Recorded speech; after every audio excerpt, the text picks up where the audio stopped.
देखो अगली जो सीरीज हमने पढ़ चुके हैं उसके बाद जो हेलो आज का जो लेक्चर है ट्रांसलेशन इन्विटर को लेके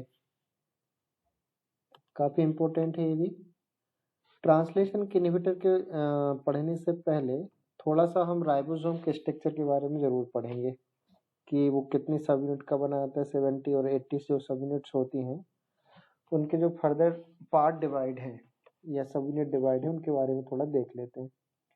तो यहाँ पे एक 70 सब यूनिट की बात है, यानी तो प्रोकैरियोटिक की है, और यहाँ पे जो 80 सब यूनिट है यानी ये यूकैरियोट्स की है। 70 सब यूनिट को दो सब यूनिट में डिवाइड किया हुआ है, दिखाई दे रहा है सबको। 50 सब यूनिट है और 30 सब यूनिट है। 50 को अगेंस्ट दो भागों में डिवाइड किया है, 5s RNA सब यूनिट और 23s RNA की, यानी इसकी जो लार्ज सब यूनिट है वो आपकी 50s की है और जो स्मॉल सब यूनिट है वो आपकी 30s की है। 30s के अंदर आपको सिर्फ एक ही यूनिट दिखाई देती है 16s RNA की। उसी तरीके से देखिए यहाँ पे 80s को भी हमने डिवाइड करा दो सब यूनिट में, एक बड़ी सब यूनिट होती है 60s की है और दूसरी सब यूनिट होती है 40s की, ठीक है, ये स्मॉल होती है। इसमें भी डिवीज़न है। 60s में आपको 5s RNA है, 20s RNA है और 5 RNA है, आपको पास 3 दिखाई देंगे। और 40s सब यूनिट में आपको दिखाई दे रहे हैं आपको 18s RNA, ठीक है।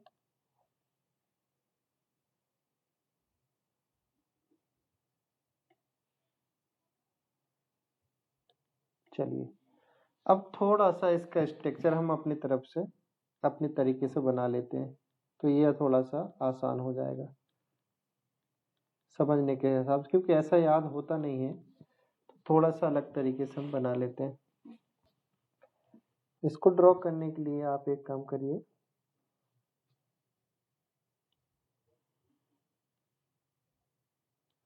आपकी 80 सब यूनिट की दो भाग बनाइए आप।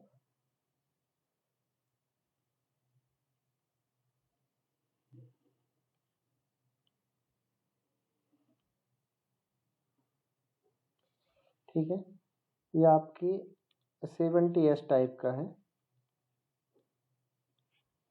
जो कि आपके प्रोकैरियोट्स में होते हैं ना।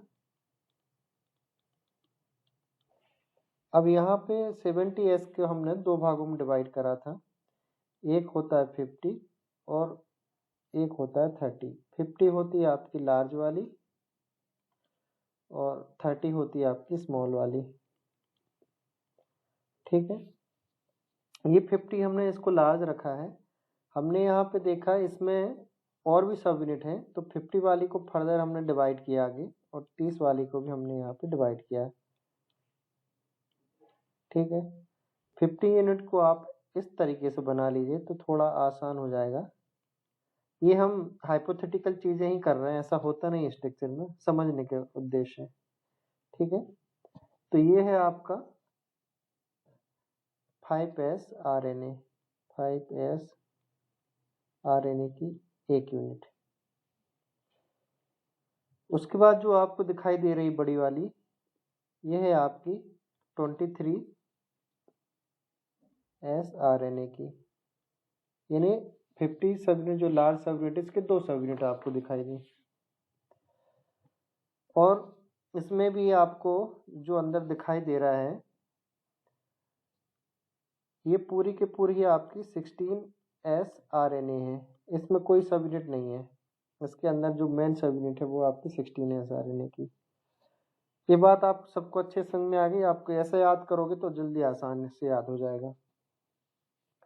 अब वहीं आप 80 की तरफ चलिए, तो 80 टाइप का जो राइबोसोम है ये रहता है यूकैरियोट्स में, ठीक है। और इसकी सब यूनिट को आप देखेंगे तो इसकी जो सब यूनिट है आपकी डिवाइड होगी, एक तो 60 में होगी और एक होगी 40s में। 60 वाली आपकी लार्ज सब यूनिट कहला जाएगी और 40s वाली आपकी कहला जाएगी स्मॉल सब यूनिट। ठीक है, यदि इसका डायग्राम हम बनाएं तो इसका डायग्राम कुछ भी ऐसा बना सकते हैं अपन। और ये है आपकी स्मॉल वाली। ठीक है, बीच में आपका ध्यान रखना है मैसेंजर आरएनए फंसता है। तो लार्ज सब यूनिट को भी हम देखिए 60 वाले को भी हम बनाते हैं और 40 वाले को भी हम बनाते हैं। यहाँ पे एक यूनिट इसकी रहेगी, ये रहेगी 5s की। ठीक है, और दूसरी यूनिट जो रहेगी इसकी ये रहेगी 5.8s। ठीक है, और तीसरी वाली जो है इसकी 28s की। ठीक है, 23s की आपकी यूनिट है। अब यहाँ पे देखिए 40s वाला जो कॉम्प्लेक्स है इसमें आपको जो दिखाई दे रही है 18s आरएनए, 18s आरएनए, सब एस आरएनए ही ध्यान रखना। कुछ और बच रहा है क्या, देखो जरा ऊपर। लार्ज में आपके 40 में 18s आरएनए है। ठीक है, ठीक है, इसमें आपके 5 है, 5.8 है, 28 है, तीनों हो चुकी हैं। इसमें 16 है, 5 पूरे आपके कंप्लीट हो गए। ठीक है, ये आपका आरएनए का क्या है स्ट्रक्चर दिखाई दे रहा है। ये आपकी कैसी है यूनिट्स है। ठीक है सर ये नंबर कम क्यों हो जाते हैं? कौन से ये नंबर? इधर ये 50 में जैसे 5 5 हुआ, इधर 23, और ये इधर 70 है तो इधर 50 और ये 30। अच्छा, ये एक्चुअली हाँ। सेडिमेंटेशन आपने वो पढ़ा होगा। ये सेडिमेंट यूनिट को डिवाइड कर, ये जो टूटे राइबोसोम तो इनके मॉलिक्यूलर वेट के आधार पर इनको अलग अलग किया है। मतलब आप ये कह रहे हो 50 3 80 होना चाहिए, लेकिन 10 कम है। यहाँ 80 100 है, यहाँ पे वो 80 है, ये बोलना चाह रहा है ना।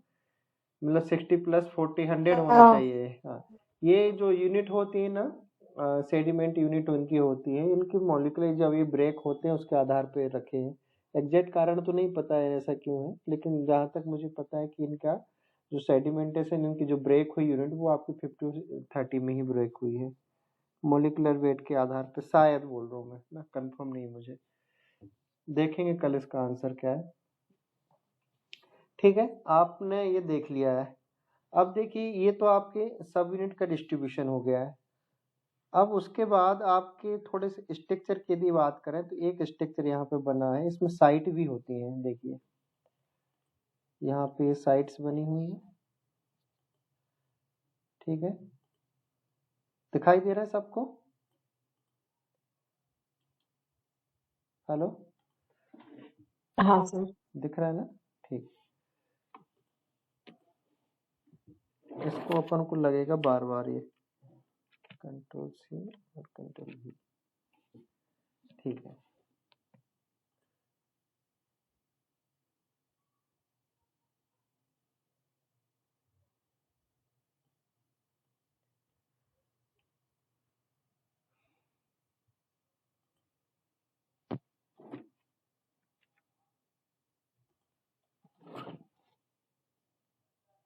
इसको एक मिनट।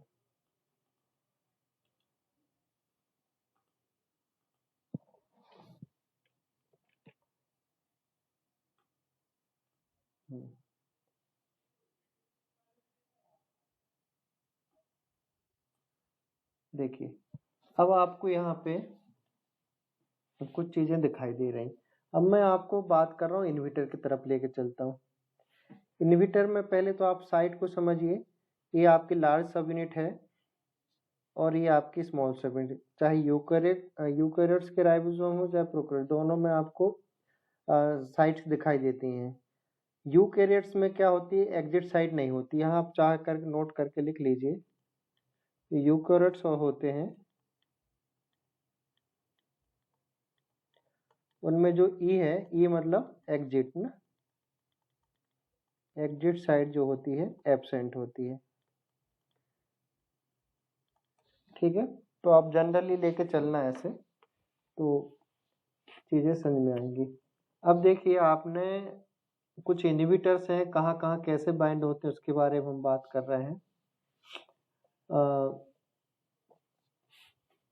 आप एक इनहिबिटर्स को देखिए यहाँ पे, एरिथ्रोमाइसिन, ठीक है, एरिथ्रोमाइसिन एक इनहिबिटर है,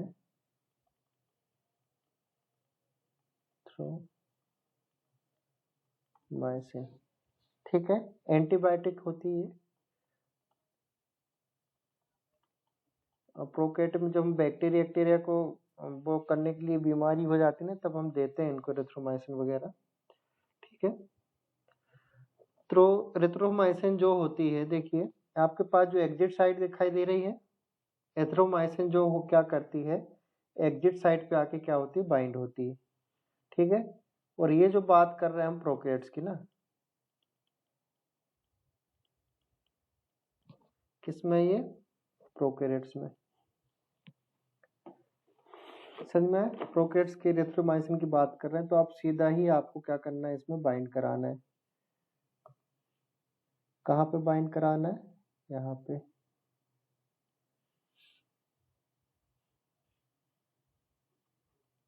दिख रहा है ये कलर, हेलो, कलर दिख रहा है, चेंज करूं? दिख रहा है सर। दिख रहा है दिख ना, रहा ये है सर। डार्क कर देता हूँ मैं ऐसे ना, ज़्यादा अच्छा रहेगा, ठीक है। ये जो आप दिख रहा है, ये बाइंड हुआ है, ये क्या है आपका, एरिथ्रोमाइसिन। कहाँ पे बाइंड हुआ ये, बताइए, ए साइट पे ना, बाइंड ई साइट, ठीक है। एग्जिट साइट पे क्या हुआ, ये बाइंड हुआ है एरिथ्रोमाइसिन, ठीक है। अब यहाँ पे बाइंड होने के कारण, और कौन सी सब यूनिट में बाइंड हुआ है, ध्यान रखना, लार्ज सब यूनिट बाइंड हुआ, तो मतलब कौन सी में, 50s में बाइंड हुआ है ना, इतना तो याद रहेगा ना, लार्ज सब यूनिट बाइंड हुआ, दिमाग में चित्र ही, आपका डायग्राम ही बना हुआ है, ठीक है। जब ये क्या होता है, लार्ज सब यूनिट बाइंड होता है, तो जो पॉलीपेप्टाइड एग्जिट होना चाहिए यहाँ से, मतलब चीजें निकलती हैं, ये में आपने पढ़ा है कि जो आपके पॉलीपेप्टाइड सिंथेसिस होते हैं, टीआरएनए यहाँ से क्या होता है, अमीनो एसिड देने के बाद यहाँ से एग्जिट हो जाते हैं, नहीं, आपका जो टीआरएनए होते हैं ऐसे, ठीक है, वो क्या होते हैं, यहाँ से आउट होते हैं एग्जिट साइड से। तो जब यहाँ पे टीआरएनए कंटिन्यू बाइंड होगा, इसके कारण क्या होता है, एरिथ्रोमाइसिन यहाँ पे आके बाइंड हो जाएगी, ठीक है। तो क्या होगा कि एग्जिट साइड क्या खाली नहीं रहेगी, मतलब यहाँ से क्या बाइंड हो गई है, तो आने वाले टीआरएनए का ट्रांजेक्शन जो है, इस साइड से टीआरएनए पॉलीपेप्टाइड सिंथेसिस करने के बाद, अमीनो एसिड लाने के बाद, वो ई साइड से बाहर नहीं निकल पाएगा, तो इसका मतलब कि ट्रांसलेशन जो प्रक्रिया कैसे हो जाएगी, हॉल्ट हो जाएगी, वहीं रुक जाएगी, क्योंकि आपके पास एग्जिट साइड से क्या चीजें निकलते रहना चाहिए, और ए साइड से कंटिन्यू आएगी, और पी साइड में कंटिन्यू सिंथेसिस होता है, ये प्रक्रिया आपने पढ़ चुके हैं, ठीक है।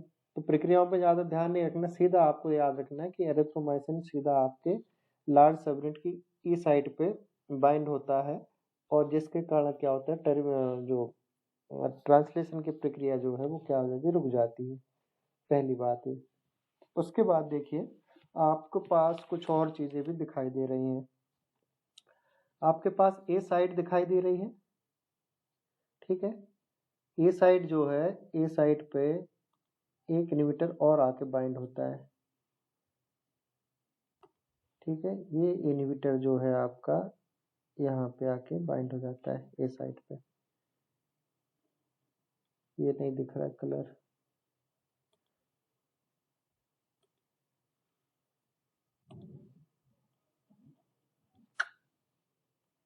चलो ठीक, कोई बात नहीं। यहाँ पे क्या बाइंड हो रहा है, ये यहाँ पे ए साइट में बाइंड हो रहा है आपका टेट्रासाइक्लिन, क्या बाइंड हो रहा है, टेट्रासाइक्लिन, ठीक है। ए साइट पे आपका टेट्रासाइक्लिन में क्या हो गया, बाइंड हो गया।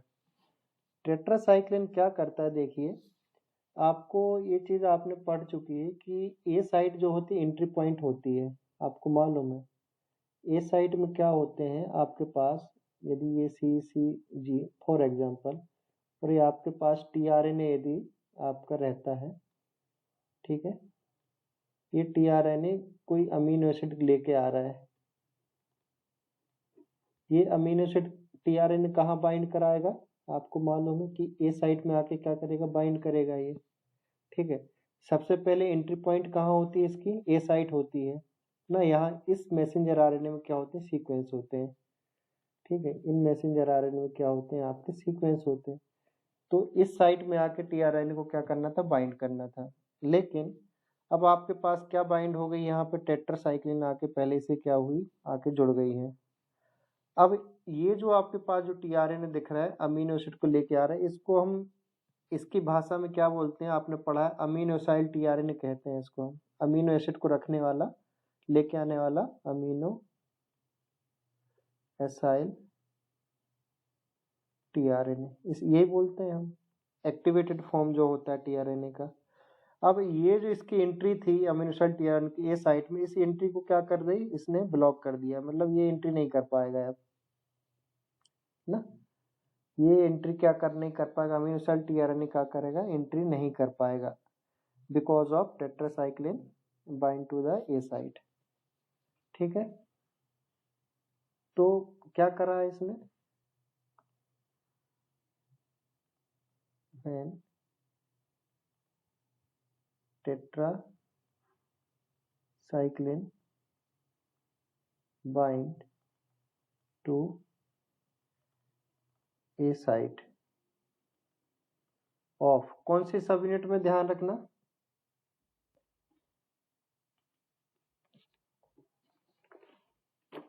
एक मिनट थोड़ा सा रुक जाइए।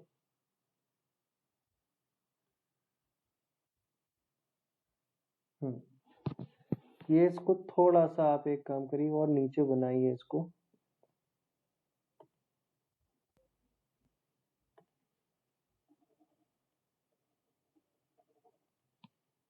ये आपका है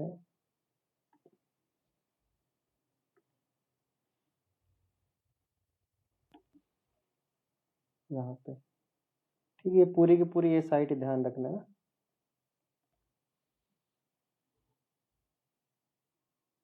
थोड़ा सा करेक्शन कर लेना।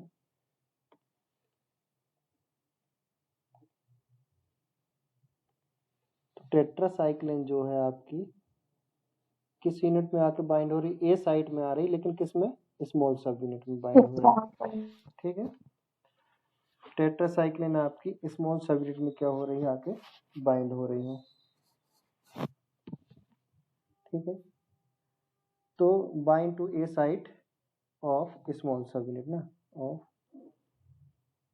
स्मॉल सब यूनिट, ठीक है।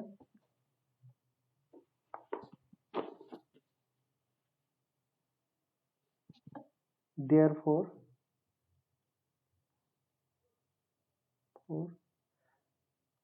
amino acyl tRNA not bind to A site, ठीक है। तो क्या होगा इससे, इनिशिएशन ही क्या हो जाएगा इसका, रुक जाएगा, ठीक है। इनहिबिट कर देगा किसको, अमीनो एसाइल टीआरएन को क्या कर रहा है, ये इनहिबिट कर रहा है, ठीक है। ध्यान रखना इस चीज को, ठीक है। दो इनहिबिटर हो गए आपके, एरिथ्रोमाइसिन हो गया है और टेट्रासाइक्लिन हो गया, ठीक है। दो, और ज्यादातर इनहिबिटर ध्यान रखना प्रोकैरियोटिक नेचर की ही है, एक को छोड़ के बाकी सारे के सारे इनहिबिटर आपके प्रोकैरियोटिक ही हैं, ठीक है। अब देखिए, अब मैं आपको ट्रांसपेप्टिडेज आपने सबने पढ़ रखा है ना आपने, ट्रांसपेप्टिडेज के बारे में आपने सबने पढ़ रखा है। ट्रांसपेप्टिडेज एंजाइम पढ़ा है आपने, रानी मैडम,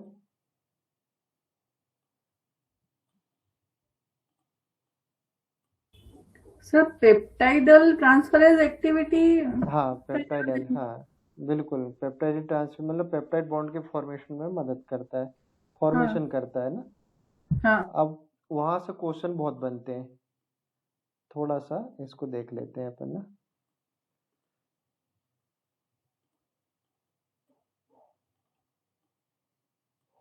देखिए,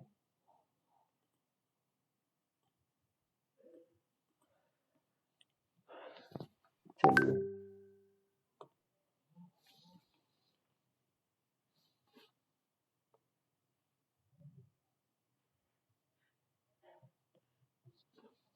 अब अपन देखते हैं पेप्टाइडल ट्रांसफरेज ब्लॉक जो होता है, एंजाइम जो है आपका, ठीक है।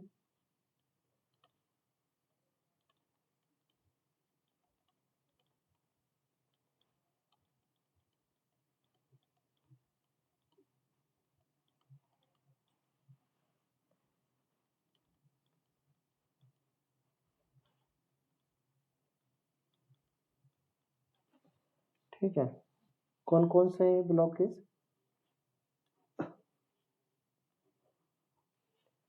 ठीक है, पहले नंबर के हैं ये, इसका नाम है आपका क्लोरेम्फेनिकॉल, ठीक है। बहुत इम्पोर्टेंट है ये, और ज्यादातर चीजों में ये ही इम्पोर्टेंट है ना, पूछे इसी को जाते हैं।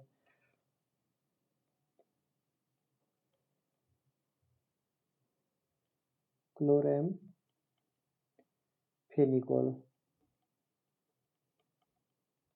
पहला, ठीक है, और ये प्रोकैरियोट्स के लिए ना,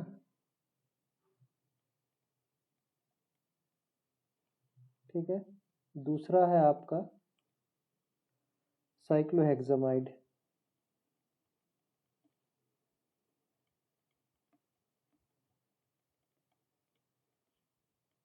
तीसरा है आपका प्यूरोमाइसिन,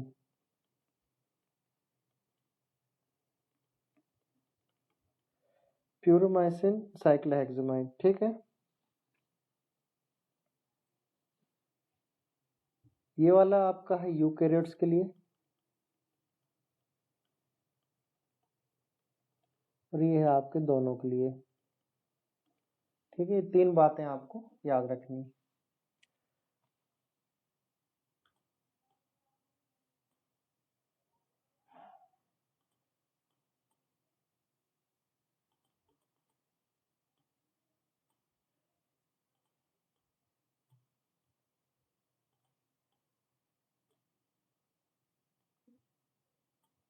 देखिए, आपको ये पता था कि पेप्टाइड ट्रांसफरेज जो होता है, इसमें क्या करते हैं हम, ई साइट में आपने रिएक्शन पढ़ी है अच्छे से, कि पहले चीजें आपके अमीनो एसिड का सिंथेसिस कहाँ पे होता है, पी साइट पे ना। यहाँ पे आपके टीआरएनए जो रहते हैं वो आके चल के आगे ऐसे अमीनो एसिड के सिंथेसिस करते हैं। एफमेट और अमीनो एसिड के बीच पहले बॉन्ड बनता है एक, ठीक है। तो पेप्टाइड ट्रांसफरेज में क्या होते हैं, डाइपेप्टाइड का निर्माण होता है, ठीक है। और कहाँ पे होता है ये, यहाँ पे आपने देखा था,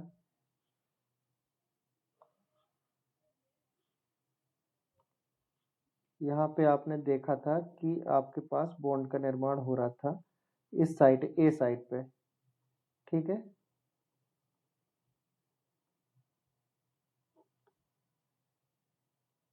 ये आपके अमीनो एसिड ऐसे बन रहे थे, और ये जो अमीनो एसिड के बीच बॉन्ड बन रहा था, आपने देखा था एफ मेट था ये, ठीक है। एफ मेथियोनिन के बीच में और एक कोई अमीनो एसिड था। अब इनको बीच जो बॉन्ड बना रहा था, डाइपेप्टाइड बॉन्ड बना था, ये जो बॉन्ड बनाने का काम कर रहा था, कौन कर रहा था ये बॉन्ड बनाने का काम?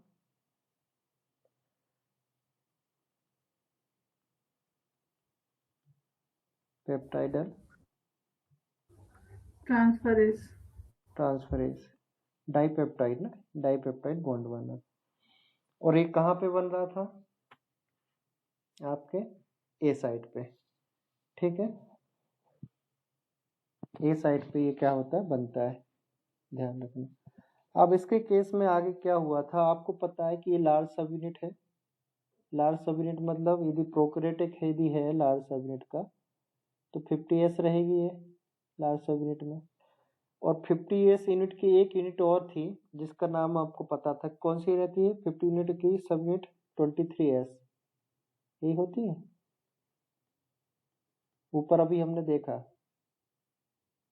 ये देखिए ऊपर अभी हमने ये लिखा है 50, इसकी जो सब यूनिट है वो क्या है आपकी 23s ना। तो आपको जो क्वेश्चन आ सकते हैं इनहिबिटर के, या तो 50 सब यूनिट पे अटैक करने के लिए सकते हैं या ये आ सकते हैं, दोनों आ सकते हैं ना। तो आपको ऑप्शन देखना है, यदि दोनों दिया तो फिर आपको 23s की तरफ जाना है, वैसे दो नहीं देगा ये, ठीक है। एक यदि ये यूकैरियोट्स रहा, ठीक है, ये तो आपके प्रोकैरियोट्स की बात हो गई। और यदि यूकैरियोट्स रहा तो ये यूनिट कौन सी रहेगी 60s सब यूनिट ना।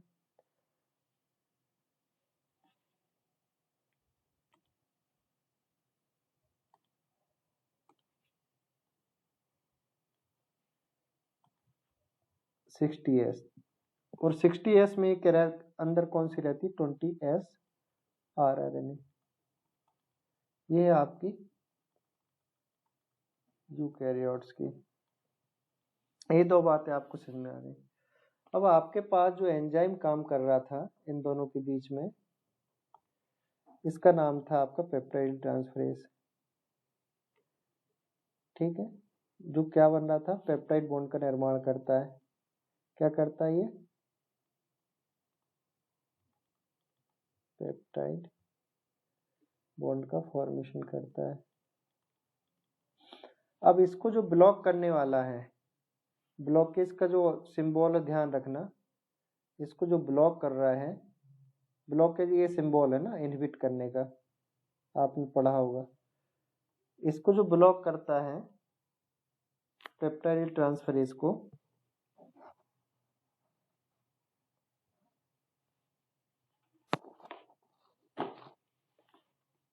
एक मिनट रुकना,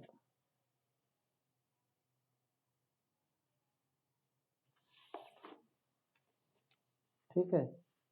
कौन कर रहा है,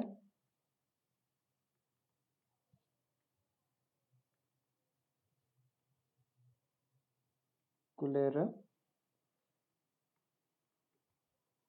एम्फी, सॉरी इसकी स्पेलिंग बड़ी ही जटिल होती है।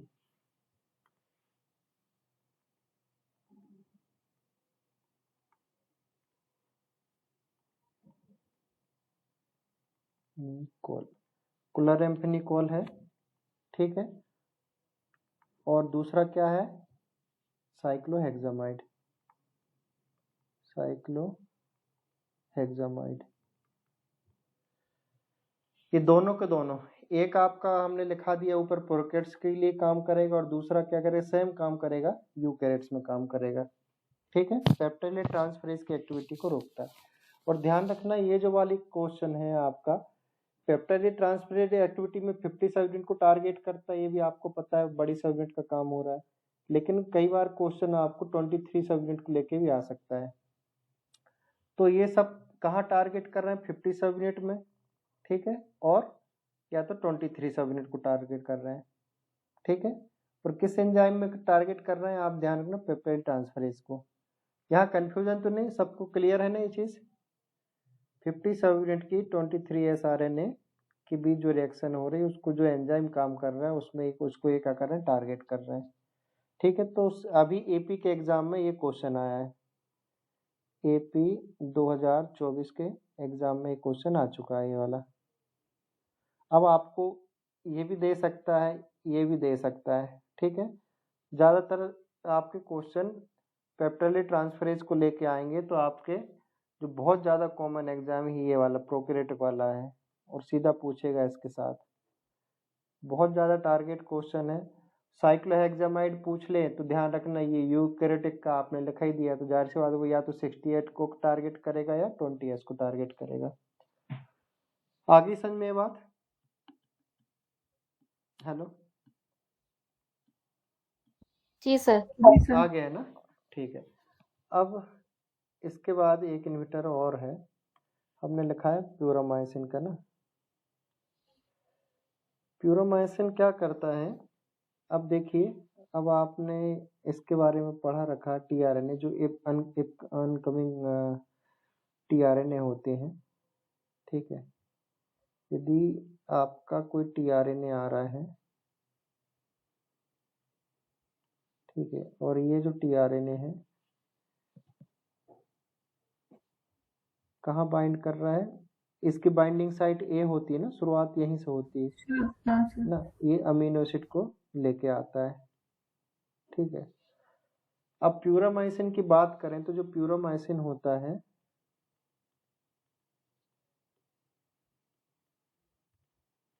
ठीक है, ये अलग एंजाइम ना, ध्यान रखना, यहाँ से इसको अलग कर देना, ठीक है। इसका संपर्क जरूर है लेकिन थोड़ा सा अलग करना है इसका, ये दूसरे तरीके से काम करता है। ये जो आपका प्यूरामाइसिन है, ये सब्स्टिट्यूट होता है इसका अमीनो एसिड का, सब्स्टिट्यूट ऑफ किसका है, ये substitute amino acyl, amino acyl tRNA. मतलब कि टीआरएनए जहां ये आके बाइंड हो रहा है उसकी जगह क्या बाइंड होने लगा, बताइए, ये बाइंड होने लगा, मतलब मिमिक कर रहा है किसका, जो अमीनो चार्ज अमीनो एसिड है उसको क्या कर रहा है, मिमिक कर रहा है उसकी, वो उसके जैसा होके खुद जाके क्या हो रहा है, बाइंड हो रहा है, ठीक है। जिसके कारण क्या हो रहा है, जो ट्रांसफरेज एक्टिविटी है वो भी क्या हो रही है, पेप्टाइड ट्रांसफर एक्टिविटी क्या हो रही है, वो भी क्या हो रही है, बाधित हो रही है, ठीक है। और इसको कंपेयर कहाँ से करते हैं अपन, इसका यदि कंपेयर करें प्यूरामाइसिन की, तो इसको हम कंपेयर करते हैं small and compare to tRNA ना, स्मॉल होता है and compare to tRNA and bind to A site. और ध्यान रखना ये आपके दोनों में ही काम करता है ना, प्रोकैरियोट्स और यूकैरियोट्स।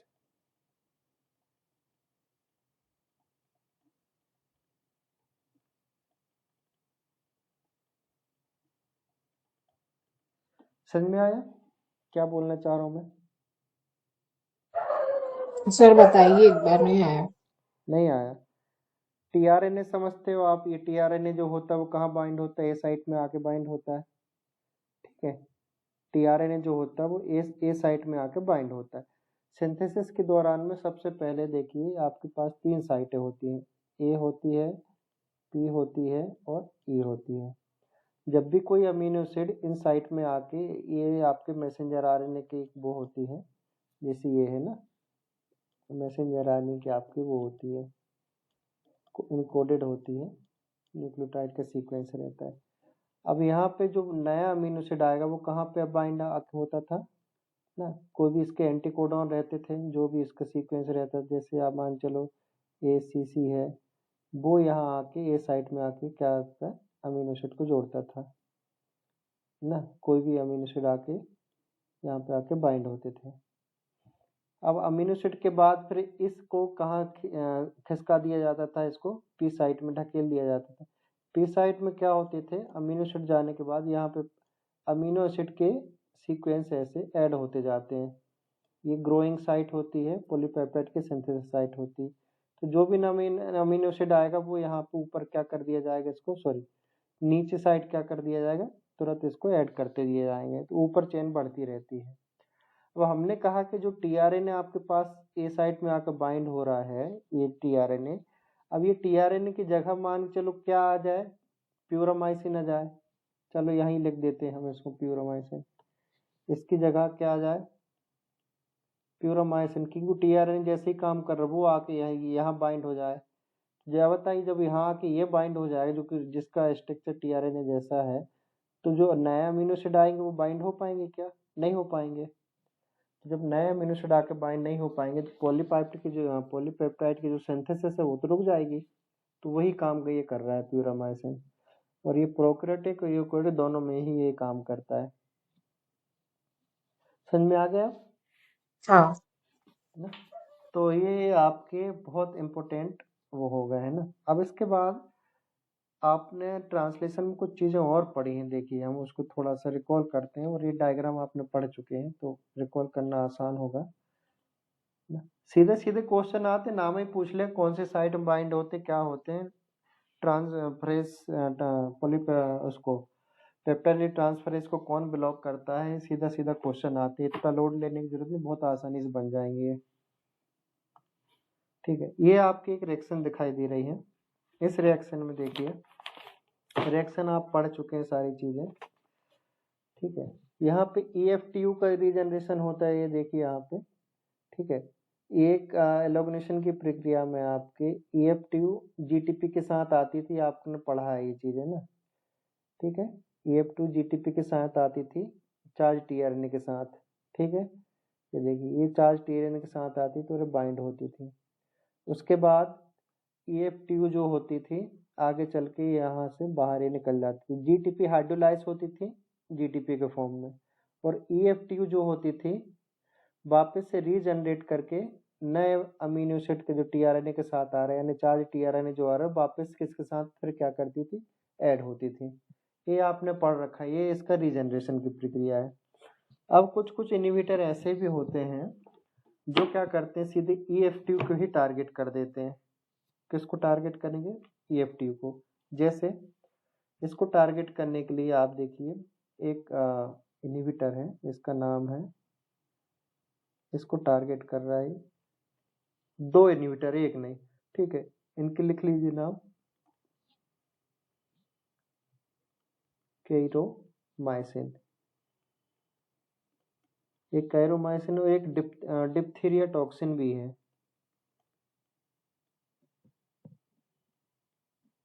डिप्थीरिया टॉक्सिन किसको टारगेट कर रहा है? ये EF-TU को। ठीक है, समझ में आ गया? इतना भर आप याद रख लीजिए, दो इनहिबिटर को आपको याद रखिएगा। ये दो इनहिबिटर जो हैं आपके, एक ये और ये आपका ये। ठीक है, इसके बाद एक इनहिबिटर और है। देखिए इसको जब ये टारगेट कर देगा तो जाहिर सी बात है GTP का हाइड्रोलिसिस क्या होगा, नहीं हो पाएगा। ठीक है, उसके बाद ये देखिए आपने जो टर्मिनेशन की प्रोसेस के किनारे किनारे भी आपने ये चीज देखी कि इसमें EF-G जो होती है आपकी लगती है ना, ये पेप्टाइड बॉन्ड बन जाती है, हो जाती है, यहाँ पे EF-G लगता है। आपने साइकिल को वापस खोलना है और वापस उसको देखना है, अदरवाइज सीधा याद हो जाए तो सीधे याद करिए। अब EF-G को भी टारगेट करने वाले कुछ इनहिबिटर हैं, तो ये सीधा ही क्या करेंगे, टारगेट करेंगे इस पे। इसका नाम है फ्यूसिडिक एसिड। फ्यूसिडिक, ठीक है, एसिड। ठीक है, किसको बंद कर देते हैं? EF-G GTP को।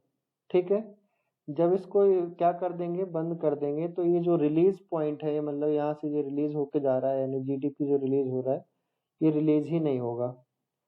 तो क्या होगा इससे, इसके कारण क्या होगी, आपकी जो टर्मिनेशन वाली प्रक्रिया है वो भी कैसे हो जाएगी, रुक जाएगी, मतलब सिंथेसिस कंप्लीट नहीं होगी। तो इनके टारगेट पॉइंट को आपको ध्यान रखना है। ठीक है, कौन कौन से, एक फ्यूसिडिक एसिड हो गया और कैरोमाइसिन और डिप्थीरिया टॉक्सिन, बस आपको इतने याद रखने हैं।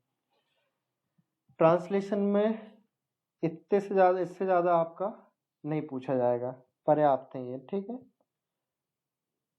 रानी मैडम, ठीक है, जी सर।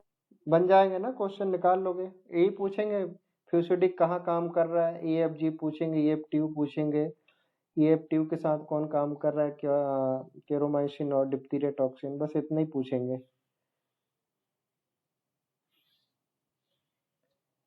अब आप थोड़ा सा ये ट्रांसलेशन के इनहिबिटर कंप्लीट करते हैं। अब अपन चलते हैं ट्रांसक्रिप्शन की तरफ।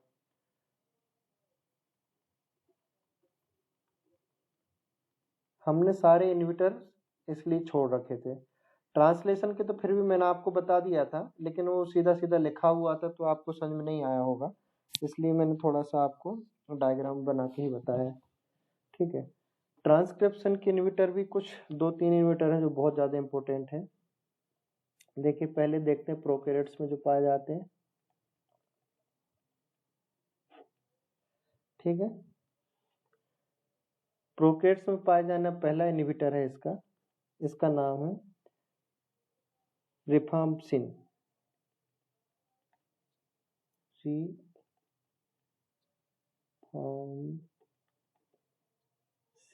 रिफाम्पिसिन। ठीक है, ये आपका एक पहला इनहिबिटर। ठीक है, ये क्या काम करता है, देखिए, bind to the beta subunit of RNA polymerase,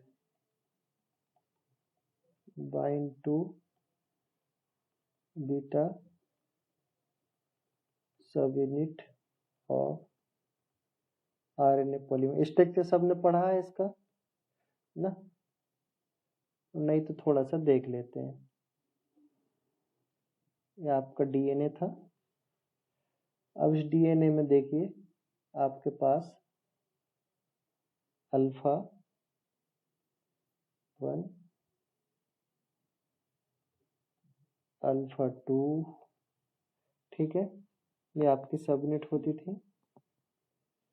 ठीक है, उसके बाद बीच में ओमेगा ले लीजिए, बीटा 1 और बीटा 2। उसके बाद ऊपर आप बाइंड करवा दीजिए, ये तो आरएनए पॉलीमरेज की सबयूनिट्स हो गई। ठीक है, इसके बाद आपका आता था सिग्मा फैक्टर। ये क्या है आपका, यही लिख दीजिए। चलो ऐसे नहीं बनाते, इसको थोड़ा अलग तरीके से बना लेते हैं।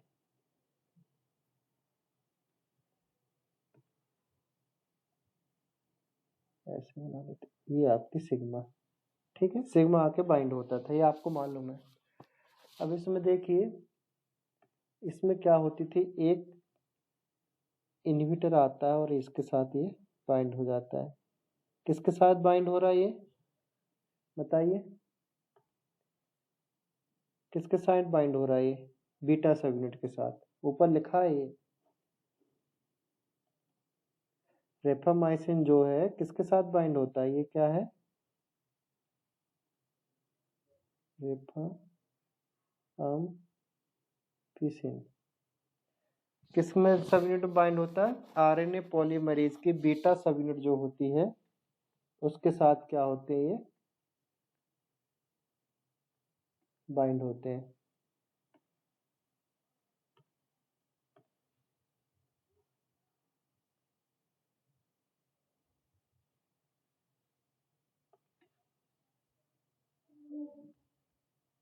बीटा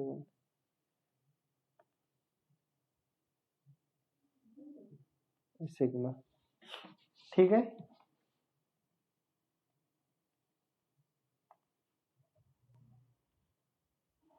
कर लोगे। ठीक है, ये रिफामाइसिन है।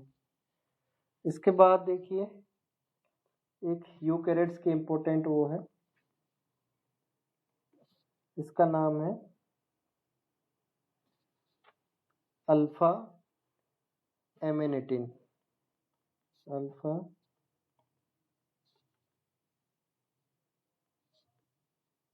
एमेनिटिन। ठीक है, काफी इम्पोर्टेंट है, ये दोनों ही इम्पोर्टेंट है वैसे। ठीक है, इसका जो सोर्स है, क्वेश्चन पूछता है इसके बारे में बहुत ना, ये कहाँ से मिलता है ये ड्रग। इसका जो सोर्स है एमानिटिया मशरूम टॉक्सिन्स होते हैं ये।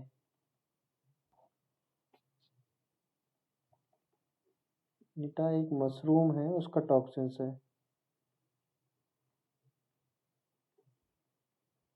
मशरूम टॉक्सिन क्या करता है ये, इसका एक्शन क्या है? तो उसका action block the RNA polymerase, RNA polymerase को ब्लॉक करता है ना।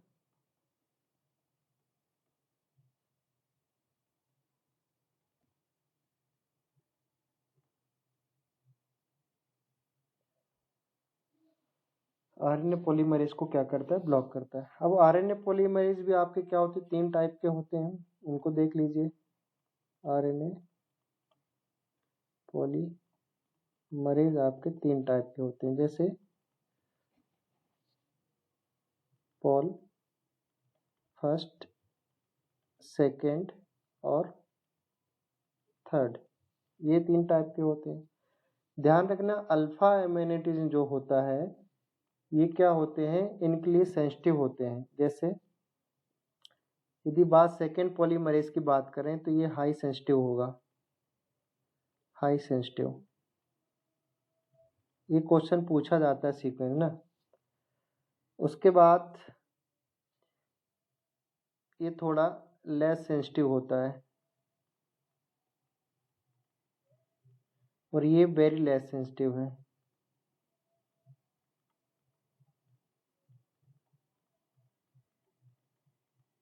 यदि आप सेंसिटिविटी के सीक्वेंस देखा जाए तो इसका जो सीक्वेंस रहेगा वो रहेगा थर्ड पहले, सॉरी सेकंड पहले रहेगा, ठीक है। उसके बाद आएगा थर्ड, उसके बाद फर्स्ट। याद करने का तरीका है 231 नंबर आप याद रख लीजिए, ठीक है। इसको जरूर याद रखना।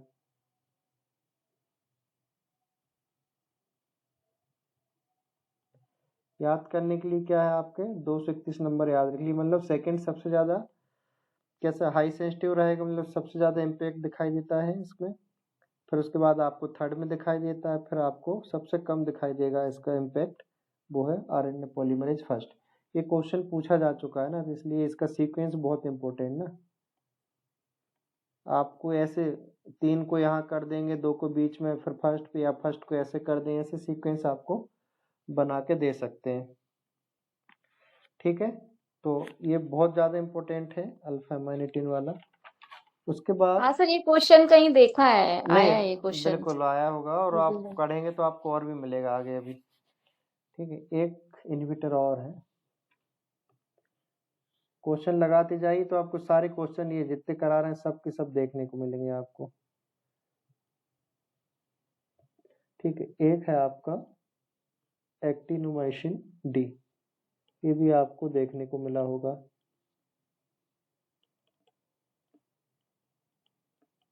माइसिन डी, ध्यान रखना ये दोनों में काम करता है, प्रोकैरियोट्स और eukaryotes.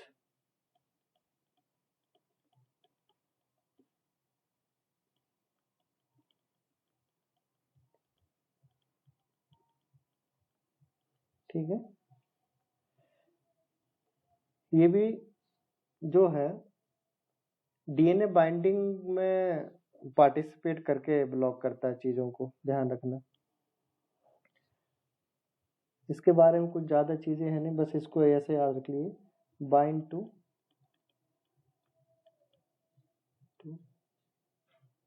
GC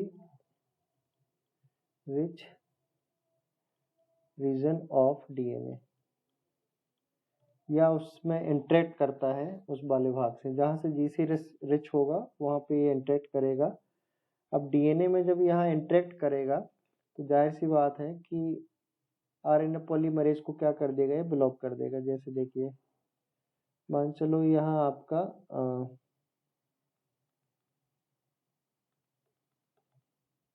GC rich sequence है और ये इनहिबिटर बॉडी आके यहाँ पे क्या हो गई?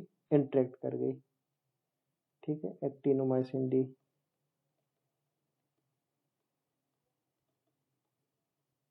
माइसिन डी, ठीक है। अब यहाँ से आ रहा था आरएनए पॉलीमरेज सिंथेसिस करते करते, ये आपका आरएनए पॉलीमरेज आ रहा था। ठीक है, तो इसको क्या होगा, इस रीजन पे इसको आपको एक इनहिबिटर मिल जाएगा एक्टिनोमाइसिन डी से, जिसके कारण क्या होगा, इसकी जो सिंथेसिस है वो कैसे हो जाएगा, मूवमेंट क्या हो जाएगा, आरएनए पॉलीमरेज ब्लॉक हो जाएगा। ठीक है, मूवमेंट ऑफ आरएनए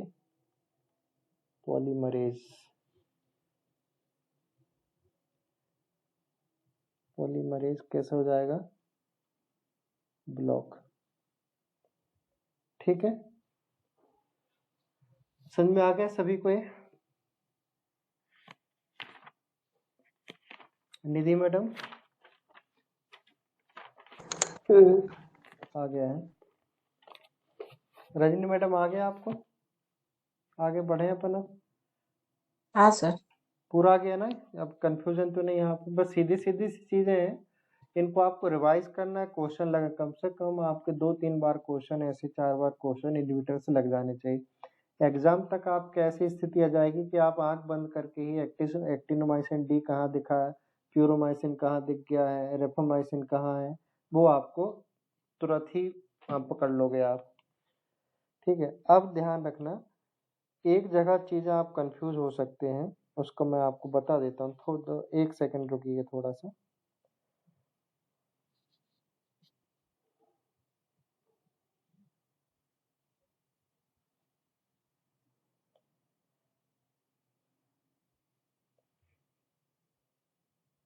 देखिए, अभी आपने इसको और इसमें लेके आपको कंफ्यूज नहीं होना है।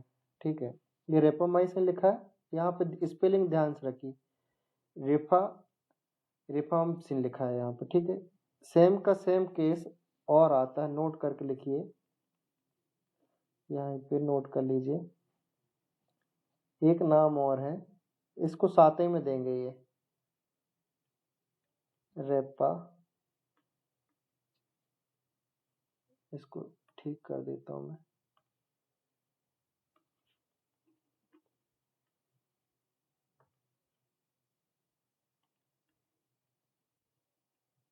रेपामाइसिन।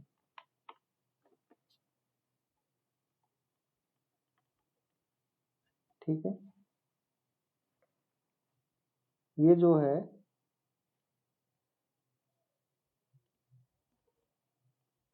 एमटोर का इनहिबिटर है।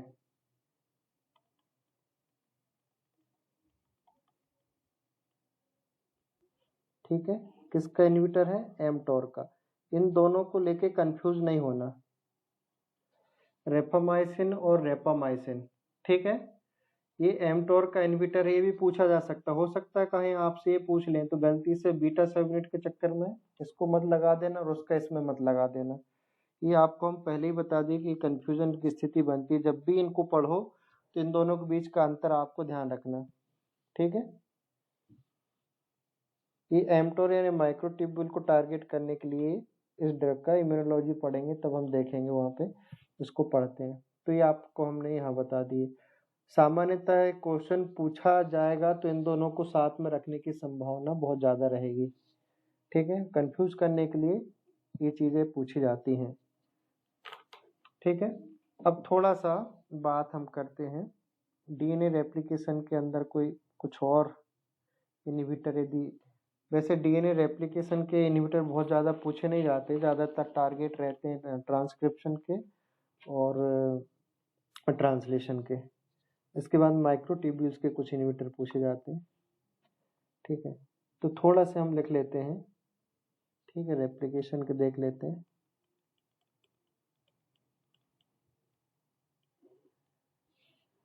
रेप्लिकेशन में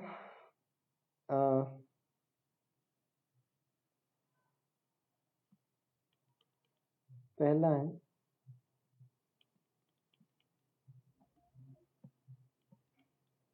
सिप्रो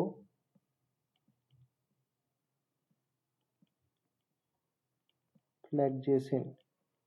ठीक है, दूसरा है नेलिडिक्सिक। एसिड। थोड़ा सा हैंग होने लगा है ये, पता नहीं क्यों। नोवोबायोसिन।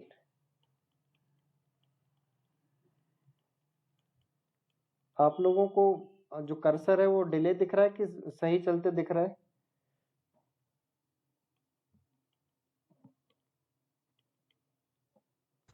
सही चल रहा है। सही दिख रहा है सर। सही चल रहा है, ठीक है। माइटोमाइसिन, ठीक है। हाइड्रोक्सी यूरिया,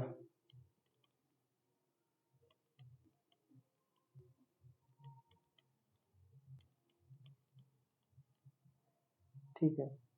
ये जो ब्लॉक करता है गायरेज को, गायरेज जो एंजाइम होता है, ठीक है। और नैलिडिक्सिक एसिड जो होता है गायरेज ए को ब्लॉक करता है।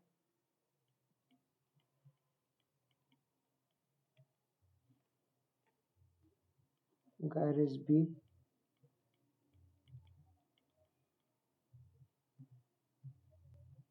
ग्लूटामाइसिन जो होता है क्रॉस लिंक करता है डीएनए में।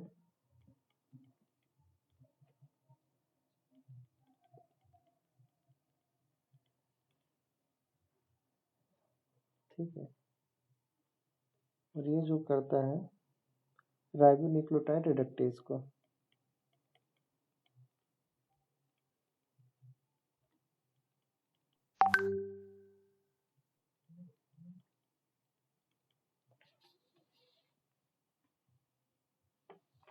ठीक है, तो इतने इनहिबिटर हैं आपके। अभी आपको कुछ इनहिबिटर जो है माइक्रोट्यूब्यूल्स के देखने हैं, वहाँ भी काफ़ी ज़्यादा आपके पूछे जाते हैं।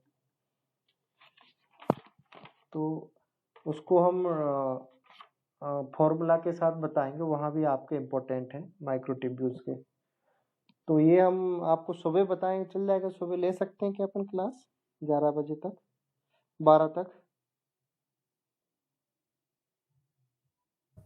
जी सर। जी सर। 12 जी बजे तक हम लेके ये आपके इनहिबिटर्स पूरे खत्म हो जाएंगे ना, लगभग सभी। इसके बाद कुछ क्वेश्चंस अपन को निकालने, डिसीज को लेके क्वेश्चन बनते हैं। एक क्वेश्चन डिसीज के लेके निकलेगा, शायद ज़्यादा आ सकते हैं। जेनेटिक डिसीज में आते हैं, म्यूटेशन को लेके जो डिसीज बनते हैं, बैक्टीरिया, वायरस, फंगल, प्रियॉन्स, ठीक है, माइकोप्लाज्मा, और ऐसे बहुत सारे माइक्रो ऑर्गेनिज्म हैं जिनके कारण डिसीज होती है, उनमें से क्वेश्चन बनते हैं। प्लांट की डिसीज के कुछ कॉमन फेमाइन है, कुछ कॉमन डिसीज है, वहाँ से बनते हैं। एनिमल के जो कॉमन है, तो थोड़ा थोड़ा हम एक लेक्चर में पूरी डिसीज खत्म कर देंगे। उसको हम ऐसे लिखवाएंगे नहीं, पीडीएफ में ही हम पढ़ा देंगे, ताकि आपका समय बचेगा, क्योंकि वो चीज़ें समझने जैसी चीज़ नहीं है, वो याद करने वाली चीज़ है। तो जहाँ जहाँ चीज़ें याद करने वाली है, वहाँ अपन पीडीएफ के माध्यम से, नोट के माध्यम से करेंगे तो कम समय लगेगा। ठीक है, तो कल हम इसका माइक्रोट्यूब्यूल्स के इनहिबिटर, ये भी समझने वाली चीज़ नहीं है उसको, और सारी डिसीज को, ठीक है, इनको हम पढ़ेंगे पूरा। अभी यहाँ कुछ क्वेश्चन है क्या किसी को? हाँ, आपके